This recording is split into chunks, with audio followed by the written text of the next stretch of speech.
Hey, Pastor Steve Waldron here today. I want to talk to us about the identifying mark of a true Christian. The identifying mark of a true Christian. So many people think, what's the gifts of the Spirit? Obviously, if you're a true Christian, you'll have the gifts of the Spirit. But I want to tell you, here's what Jesus said in John chapter 13, verses 34 and 35. He says, "A new commandment I give unto you, that you love one another.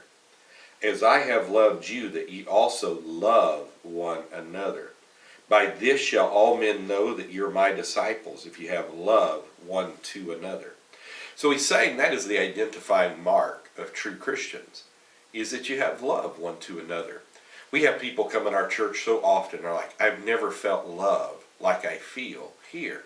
Well, that's because that's the identifying mark. God is love, 1 John 4, 7 and 8. Of a true Christianity. Other things like the gifts of the Spirit, these are ancillaries to true Christianity. They help, they encourage, they bless. But the true mark of Christianity is love. And notice this, not just, we spend a lot of time for soul winning, about give me a passion for the lost. How about a passion for the saved? Because it says that you have love one to another, that you love each other. Let's look at this again, verse 34. "A new commandment I give unto you." So this is something that God is revealing to them at this time that he evidently had never shared with his disciples, that you love one another. You remember when they would say, well, grant that I be seated, James and John, one on your right, one on your left in your kingdom.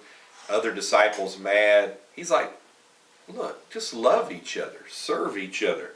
"As I have loved you." Now this is a big standard. "As I have loved you, that ye also love one another." Just like Jesus loved us, we're supposed to love each other. Well, how much Jesus spoke the truth in love. This is how we grow up into him, Ephesians 4, in love. And so Jesus loved us enormously, incredibly. No greater love hath any man than this, that he would lay down his life for his friends. So we're supposed to love each other like this. In countries that have persecution, I'm thinking of the old Soviet Union, but I'm sure other places, that would actually happen. Somebody would come in, they would say, tell us who your leader is. They would all die because they were willing to die based on the scripture for each other. They were like, we're not saying, you'll have to kill us. And the tortures, the Siberian freezing treatment where they would stand them outside in 0-degree weather and get a teaspoon and throw water on them till they made them a human icicle. That's just one of just many, many horrific tortures that Christians have suffered throughout the centuries. So we're supposed to love each other the same way Jesus loved us. Jesus told us the truth. He cared for us, willing to die for us. But then he goes on to say, you want worldwide evangelism? By this shall all men know that you're my disciples. Not that you win the debate. Not that you fight. I'm not against debates. But I'm saying not that because you win the debate. We're supposed to contend earnestly for the faith once delivered in the saints.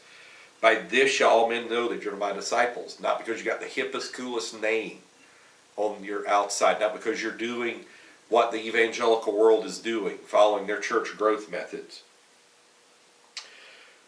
If you have love one to another. That to is a preposition, and it means an active love. It's not just a feeling, it's an actuality. And we know love is more than actions. If you do actions, according to 1 Corinthians 13, which verses 4 through 8 basically are going to give you the definition of what true biblical love is in 1 Corinthians 13. But it says if you do all these things and have not charity, have not love, then you're sounding brass, tinkling cymbal, profiteth you nothing, moving mountains, all this. So love is more than actions, but love does include actions. So it's actions with a right spirit. God loveth a cheerful giver. So this is how everybody is going to know that you're God's disciples, not because you had 100 blind eyes open. Satan's going to come, and the Antichrist with lying signs and wonders and all this kind of stuff. Even though those are ancillaries, what I said about the 100 blind eyes, if that happens in your church, it should, and it's good. But love is the identifying mark of a true Christian and a true group of Christians. And not icky, wicky, ooey gooey love. Real love that only comes from God on the inside. God bless you today.